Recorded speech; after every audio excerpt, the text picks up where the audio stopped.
Bienvenue sur Festool TV. Aujourd'hui, nous allons voir ensemble les applications et la meilleure façon d'utiliser tous les accessoires de la TKS 80.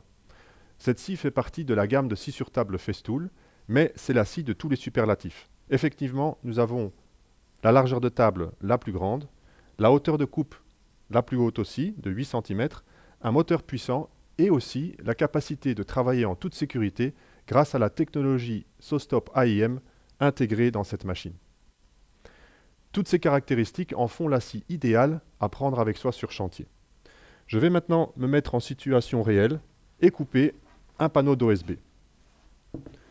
La première chose à faire avant de réaliser ma coupe est de régler ma hauteur de coupe.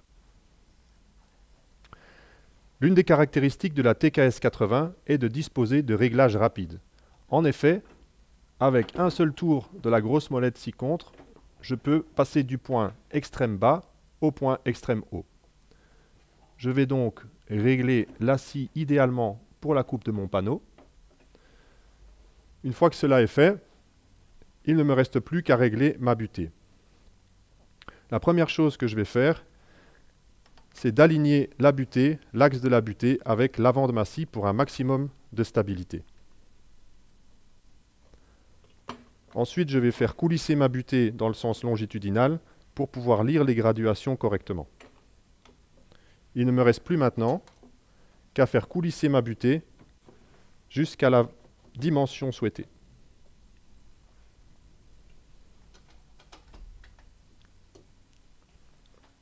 Avant de réaliser ma première coupe, je vais mettre ma scie sous tension grâce à l'interrupteur général. La LED rouge clignotante m'indique que la technologie SawStop AIM est en train de procéder à une vérification du système. Une fois qu'elle arrête de clignoter, la LED verte m'indique que je suis maintenant prêt à travailler en toute sécurité.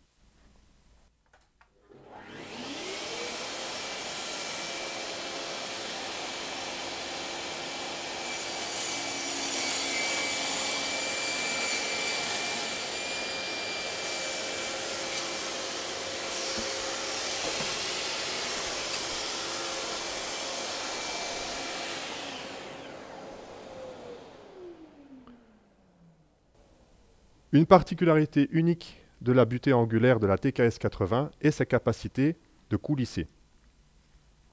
Effectivement, elle a été munie de deux roulements à billes qui lui permettent de coulisser d'avant en arrière. Je vais donc très facilement pouvoir utiliser cette butée pour couper des pièces de petite dimension. Je vais utiliser le réglage angulaire pour ramener ma butée à 90 degrés. Et je vais la rapprocher au maximum de ma scie pour un maximum de précision. Je vais donc maintenant pouvoir très facilement mettre en place une pièce de faible largeur et en la maintenant avec mes deux mains, d'utiliser la coulisse pour pouvoir la couper très facilement.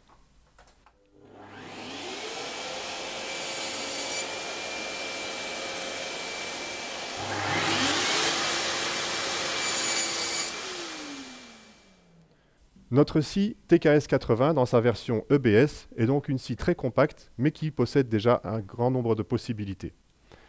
Pour des applications plus lourdes comme le débitage d'une grande poutre par exemple en charpente ou la coupe en angle de panneaux de plus grande dimension, il sera beaucoup plus facile d'utiliser la scie avec toutes ses extensions.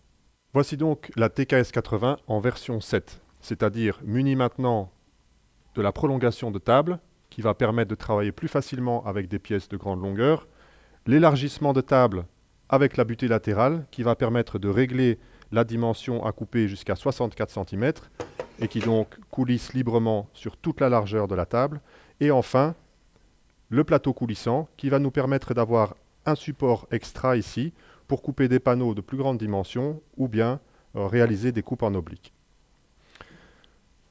Je vais prendre l'exemple de la charpente avec un morceau de poutre ou de chevron que je vais vouloir raccourcir. Donc cette pièce fait 22 cm de large sur 7 cm et demi d'épaisseur et je vais vouloir raccourcir la largeur à 19 cm.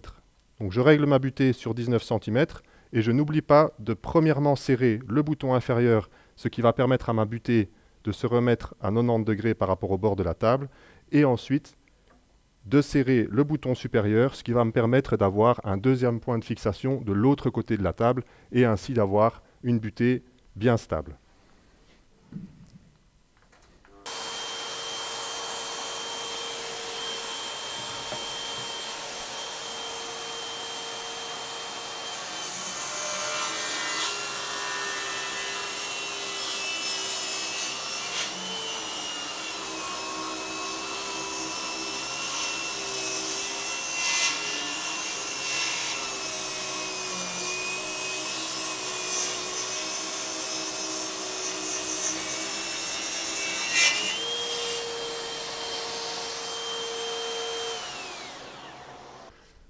Nous avons donc vu ensemble que cette scie est parfaitement adaptée aux applications nécessitant un surplus de puissance.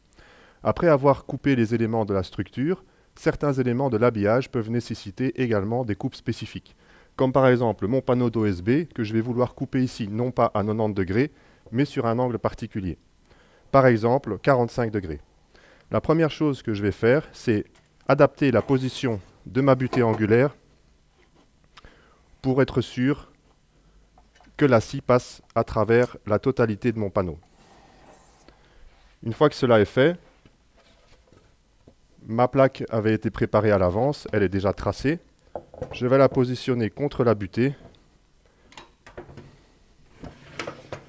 et aligner mon tracé avec ma lame. Je suis maintenant prêt à faire ma découpe.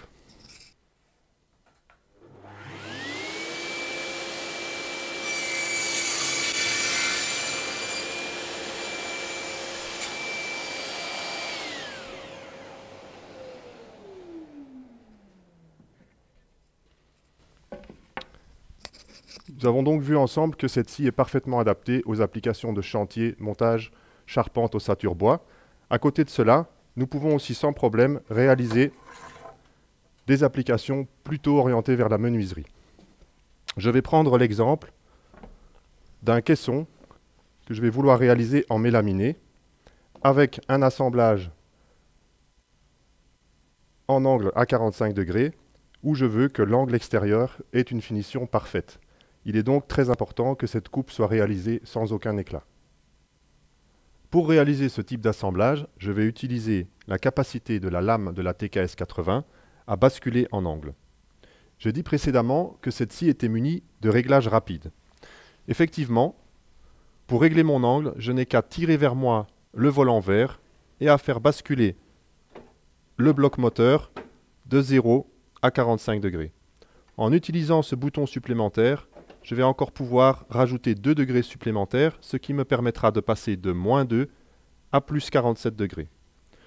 Pour cette coupe d'onglet, pour mon assemblage à 90 degrés, je réalise une coupe à 45. Je constate que ma scie a basculé vers le côté gauche de la table, ce qui est à l'inverse de nos autres scies sur table qui basculent, elles, vers le côté droit. Cela nous apporte un avantage. Quel est-il? Eh bien, si je prends une plaque qui a été coupée au préalable et que je la remets près de la scie, je constate que le côté visible extérieur de l'angle est le côté de la coupe qui sera sans éclat. Effectivement, les dents rentrent dans la pièce par le côté supérieur et génèrent donc une coupe propre et sans éclat. Je prends donc ma planche de mélaminé pour réaliser cette coupe. Je contrôle premièrement que la hauteur de ma lame de scie est bien adaptée à l'épaisseur de ma planche. Je déplace ma butée latérale à la largeur voulue et je peux réaliser cette coupe.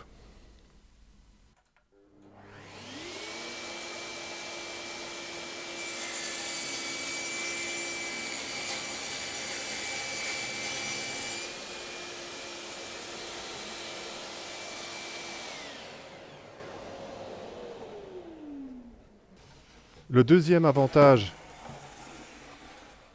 à avoir la partie angulaire sur le côté supérieur de ma planche, eh bien, c'est que lorsque je vais retourner ma planche pour réaliser l'autre coupe d'onglet, mon côté angulaire n'est pas coincé, ne risque pas de se coincer entre la table et la butée, mais est légèrement plus haut et va donc assurer un guidage parfait le long de ma butée latérale. En outre, nous sommes directement à la bonne largeur, pas besoin de réajuster la butée latérale.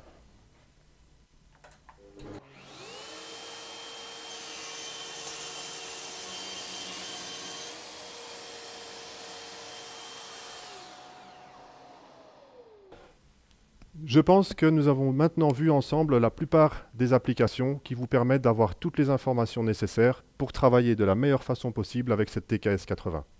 Merci de nous avoir suivis et à très bientôt sur Festool TV.